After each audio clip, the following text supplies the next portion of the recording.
And as he sat upon the Mount of Olives, the disciples came unto him privately, saying, Tell us, when shall these things be, and what shall be the sign of thy coming, and of the end of the world? And Jesus answered and said unto them, Take heed that no man deceive you.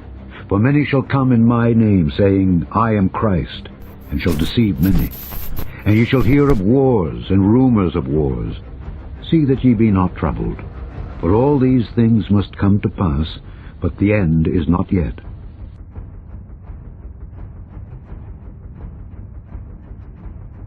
For nation shall rise against nation, and kingdom against kingdom.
On March the 1st, President Putin announced a new generation of weapons, vastly superior to anything developed around the world. У России такое оружие есть.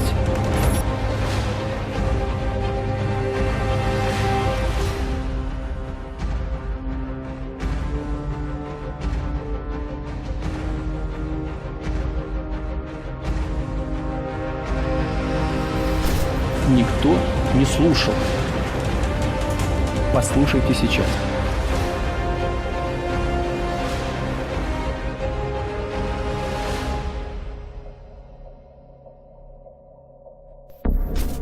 But I would like to switch gears and talk about Russia just briefly.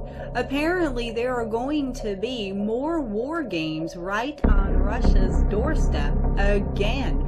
British and U.S. soldiers will join NATO troops in Georgia in what they are calling a huge show of force. Thousands of NATO troops have begun 2 weeks of war games just miles from Russia's border.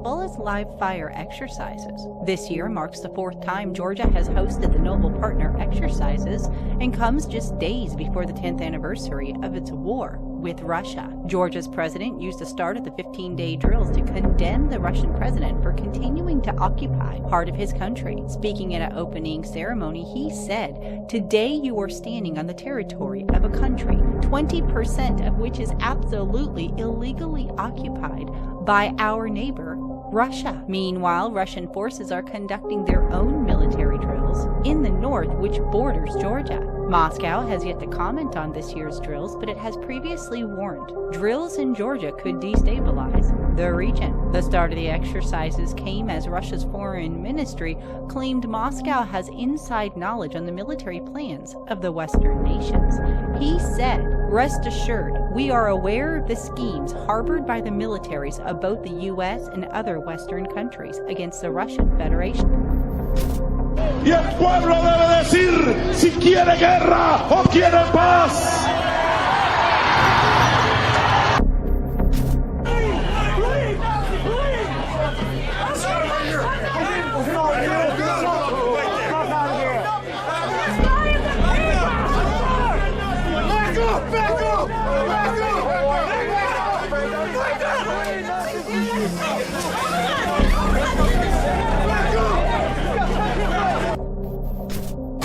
It's crazy, son.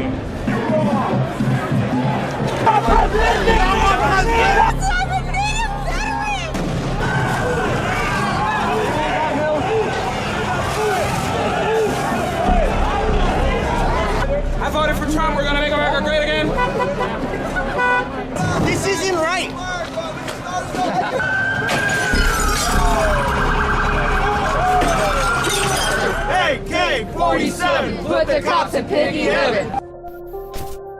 Therefore, I have determined that it is time to officially recognize Jerusalem as the capital of Israel.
South African Parliament voted earlier this year to change the country's constitution to allow for the confiscation of white-owned land without compensation.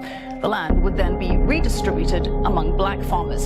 South Africa's President Cyril Ramaphosa recently announced that his ruling ANC would try to push through that amendment. And earlier this week, there were reports that the land seizing from white farmers had begun.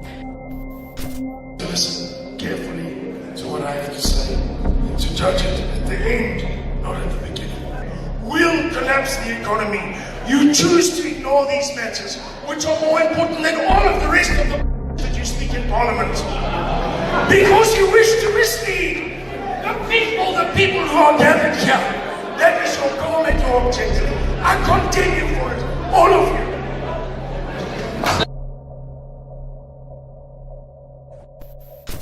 I see leaders of the EFF and everybody responding to Donald Trump. I don't have time for nonsense. I expected this. And more backlash is going to come. If South Africans are not ready to expropriate the land because they are scared of sanctions, they are scared of backlash, then don't vote for the EFF. Because you vote for us, we're going to expropriate land. And Donald Trump will come for us. And Britain will come for us. And the EU will come for us.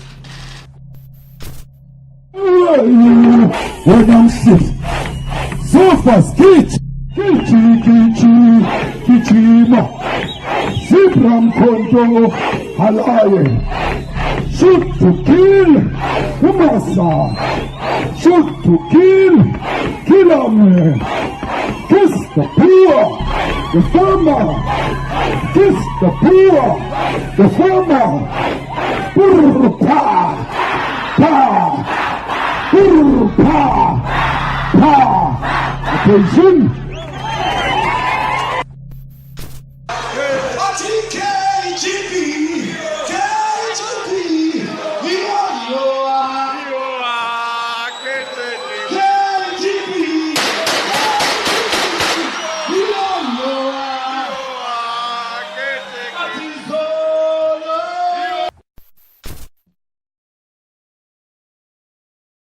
White man, red rascal, all of you, you must die. Hello, I'm Simon Roach, and I represent the world's largest non-state civil defense organization. It's called Saatlanders in South Africa. We represent the white people of South Africa who are presently being told that they can expect to see a genocide against them. They're being told this by their own political leaders, the African National Congress of Nelson Mandela fame, the EFF, Economic Freedom Fighters, Marxist Party. Many of you will be familiar with this anti-white narrative, this anti-white dialectic. The government ministers in our country are talking openly about a genocide against white people, a civil war based upon race directed at white people, government ministers. Just a few days ago, YouTube published a video against whites, racism, all of these things with which you're familiar. It concludes with the words, "It's time to teach whites a hard lesson now." Can you imagine? Around about the 6th of April 2015 in Cape Town, our current president, Jacob Zuma, stated that all of South Africa's problems can be traced back to the arrival of whites in 1652. As one black man put it to me, "You know, Simon, in our ears, that means if you weren't here, everything would be okay.